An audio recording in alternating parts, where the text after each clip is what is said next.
Today I'm here with one of our partners.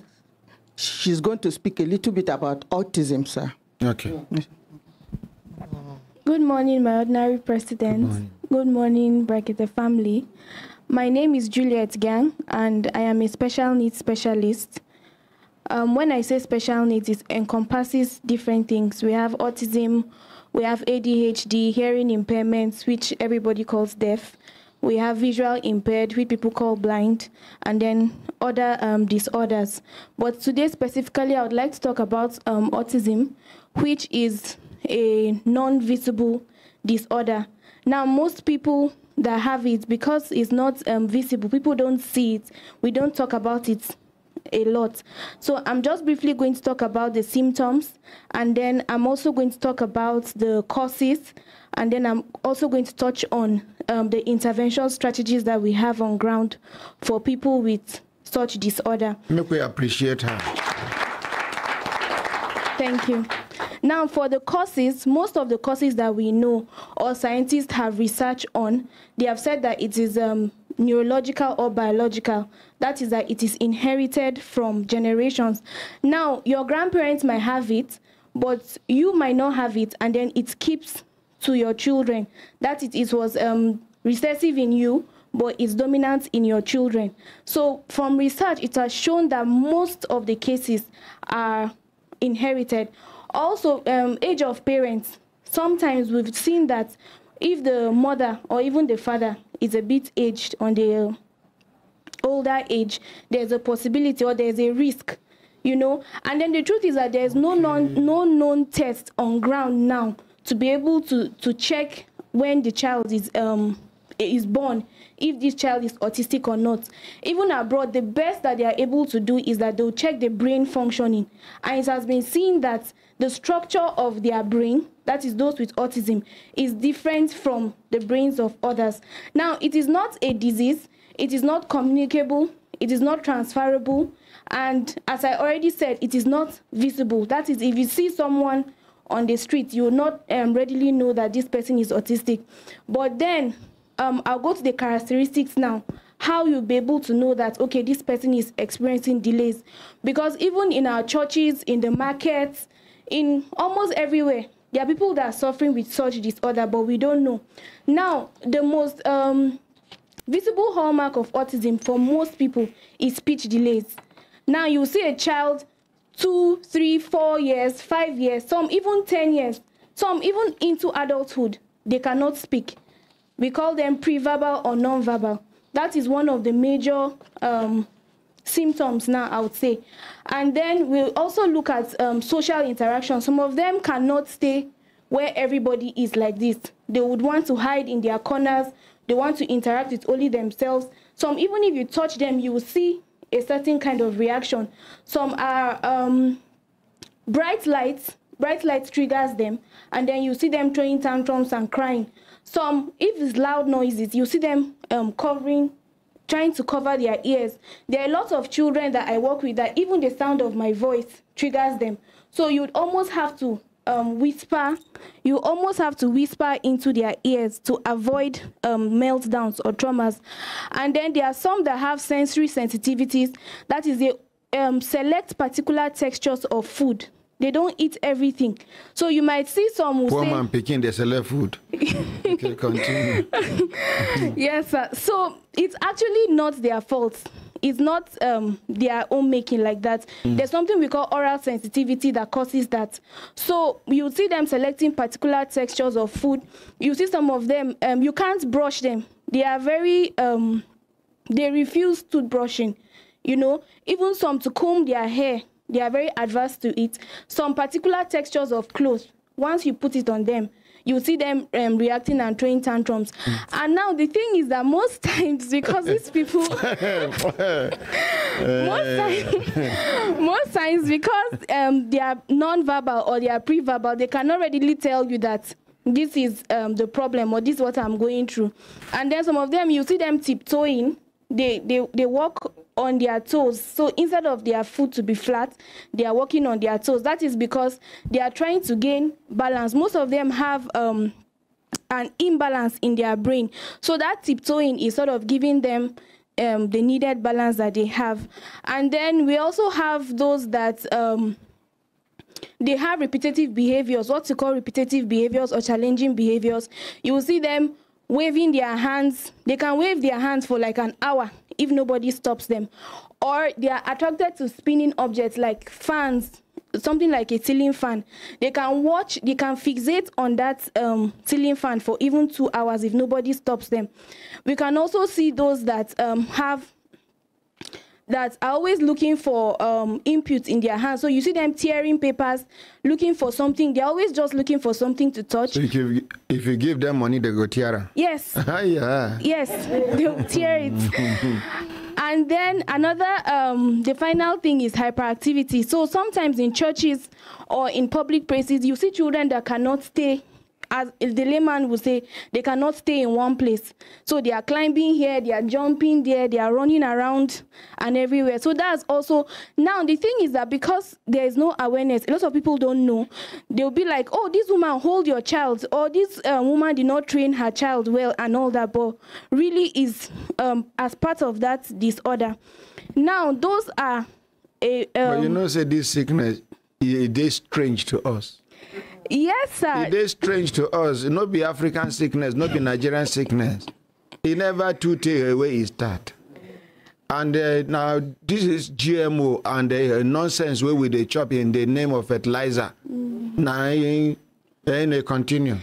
Sir, it's not like in not the way it starts, but the thing is that the awareness is becoming more. Now, in the past, they will say these children are obanje, they are witches, they are, you know, they'll take them to flog them, or they'll take them to the shrine for curing. Meanwhile, there's absolutely nothing wrong with this child. Some parents will say this child is just being stubborn, and then every day they will beat the child and all that. So it's not like it's just beginning. Sometimes flogging, they cure that kind of thing.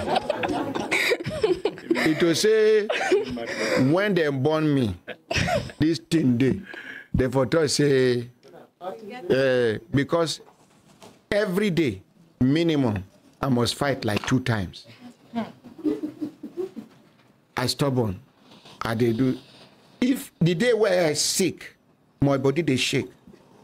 That time all these malaria drugs, no, they na mango leaf, guava, dogon they go mix and they go give me drink. I go cover myself. As I they wear. Within 1 hour, you go there, yeah, make una separate them. I don't start to the fight. So even at that time, they go to us, say, my dear, our own time, even if you get autism, Kai, we don't even get them. Continue, my dear, continue. Okay, so the one you just explained now is stubbornness, to be very true, because it's not part of fighting. But then, so when we are doing assessments, when we are being approached with a child now, truly there are some children that are just plain stubborn. And then sometimes. So how you go take no? I'm coming to that. Come on. And then sometimes you realize that it's the parents, the way the parents train the children, and then the children are just spoiled. But now when you come to us, we have our assessment tools. We have what we call a DSM-5 that we use to assess the child, and then there's a baseline mark. That if the child doesn't reach its baseline mark, and then we also have what they call autism is a spectrum. So there are some that are mild, there are some that are moderate, and then there are some that are severe. So now when we use our assessment tools and our checklist to check you now, we'll be able to know, okay, is this person truly autistic? Okay, is it another condition? Okay, is this child just okay and is just misbehaving? So we have tools that we use to check. It's not that every child that comes with these symptoms, we just look at you and say you are autistic. That's not how we do it. Also, there's something we call the triad of autism. That is specific areas that we check. We don't just check at random. There are specific areas that we check, so we don't do trial and error. We'll check your language and communication, we'll check that social interaction, and then we'll check your behavior and then sensory. So if 2 or more than 2 of those areas are not showing red flags or are not showing symptoms. Sorry, ma. Now let me see this thing, Rebecca.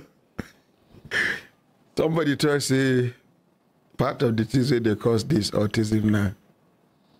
Emmanuel Daniel, he say my ordinary president. They should advise men who are taking drugs to enlarge their penis to stop. And the government arrest anyone selling all kinds of drugs. Oh yeah, that is not evil. So, it be like said, according to what I understand, we say some of those drugs they make. Yes. Talk to me. Yes, sir. Yes, sir. So we've also had, because we've had parents even that gave birth in the US, in the UK, and some of them, they're because it became a concern. Because at some point we're like, okay, is it as a result of Nigerian maybe healthcare, or are there mistakes? But we realized that even children that were born abroad, most of them also have such disorders. Now they ain't get autism passes. See, what I understand by autism before, if not be this education where you educate us. Now, people that's even cerebral palsy. That's a different disorder on its own, not autism. So now my understanding of autism be that. You just say, I give Pikin money, itiara, say na autism. Okay. But the thing is that even all those beating, it doesn't really solve. No, I thought say, I go beat him. Wait, I thought say I go beat him. Talk to me, my dear. No, sir. So Hey. I'm just saying that we've over But the who years, talk we've beating checked all here? Who those. talk beating here? I say, let's assume last card. We one chop for family. Then Pikin Tiara and say he get autism. God forbid bad thing. May God not give us that burden. Amen. Because parents will get autistic children, and this one cerebral palsy. Some of them they accept them with good faith. Some they ashamed of the children. They hide them.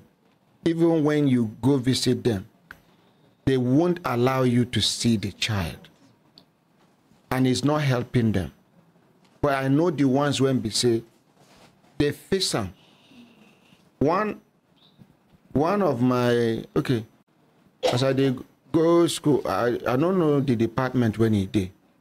Will I say he got for base university. We they enter school the same time. The way me I go faculty of law, in go down. I don't know which faculty in they go. And if you sit down with and discuss, intelligence full in, you understand? Only we say you go there patient with them to process what you they talk. So not be laughing matter. Anybody can be challenged with this. Continue. So, as you have rightly said, it's been seen that autism does not affect intelligence. In fact, some of them are some of the most intelligent people you can come across, apart from the symptoms that they have. For example, now, a person might be an amazing artist. We've had children that we've trained in art. They might not be good with numbers, they might not be good with English, but when it comes to art, they are very good. And then we've also had children that are good with numbers. I used to have a boy then. He would just, he was just 4, but any mathematical calculation you give him, before he was autistic quite all right. He spoke, I think, when he was almost 3 or more. But if you just give him anything, calculation, before you say Jack Robinson, he has solved it. So it has been shown that autism does not affect intelligence. It only displays itself in those symptoms that I've mentioned. Now, autism is a lifelong condition. But now there are things that we do to reduce the symptoms. That's the major aim of therapy. There's no cure. As it is now, there's no known cure for autism. But there are interventions that we do to reduce the symptoms and help the person live a normal life. For example, that visual sensitivity I spoke about of someone coming here and not being able to and process these lights and being triggered by them. Now, there's something we call sensory integration therapy that we in a controlled environment, we expose the person to all these sensory inputs so that gradually he's able to accept it. Also, we do speech therapy, we do occupational therapy, and then we also do applied behavior analysis and therapy that will help them to be able to reduce some of these symptoms and cope well in the society. And that is why if you see an autistic person that's undergone therapy, you might not know, as opposed to someone that, most of them that have not gone to therapy are still non-verbal. They can still not talk, and even if they talk in very somebody short talks, sentences. You forgot to mention environment as a risk factor. Environment, as I said, because of from my experience of both parents that gave birth abroad and in Nigeria, you can see that, because at some point I was like, if it's just an abroad thing, or if it's about environment, then people that gave birth in the best hospitals abroad, then they shouldn't have it. But if you go to the slums, it's the same thing, the same symptoms. If you go to the people so-called rich, that I would say now, it's the same thing, the same symptoms. So environmental factors are really not what influences autism or causes autism, since we have seen that it happens to both people that are rich, both people that are poor, both people that gave birth in the best hospitals, those people that gave birth in government hospitals. In fact, these others as a whole, cerebral palsy, Down syndrome, you know, all of them, there is really no comparison to say that. I had a client that she said when she gave birth in America, her bill was almost 100 million. That's the hospital where she gave birth to. But her child is autistic. So what would you say about that? It's not really about Thank you. About environment. So as I said, their parents or their people, we can also see people around us that have children that have such symptoms, but they don't know what to do. We've come across a lot. They don't know where to go to, they don't know what to do. So you can always reach out to us. We'll assess your child, we'll let you know the condition, and then the range, whether it's mild, moderate, severe, and then we can also engage your child in therapy or put you through on what you can do, because sometimes there are parents that are so interested, they'll be like, teach me what to do and I will help my child at home. So we also offer those services. Thank you. To help them. Thank you. You no need to offer. We know the off microphone here. My brothers, my sisters, if una think say she try, we could clap for her. The clap don't do too much now. She try well, but yes, so there's some people they ask whether she is single. Give her a microphone, make she answer. I am single. Market. Are you searching? I am available. I like her confidence level. I like her confidence. She's a teacher, not a lecturer. She's a teacher. Make we appreciate her again.